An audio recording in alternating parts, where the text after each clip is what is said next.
how to help the couple when one spouse is being dragged to couples counseling. Okay. So, well, first of all, you totally validate the partner's feeling that they don't want to be there, that, it feels really awful to kind of reveal your dirty laundry in front of somebody, especially when that somebody is a total stranger, and you don't blame them a bit for not wanting to be there.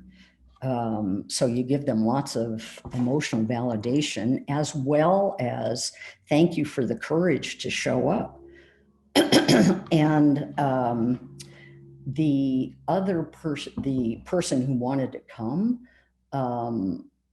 can say, I need your help for me. I need your help for me because I'm unhappy. And I would really appreciate your support to help me be happier. It can be something like that. So the other person sees it, the non-volunteer can see it as a gift they're giving to their partner.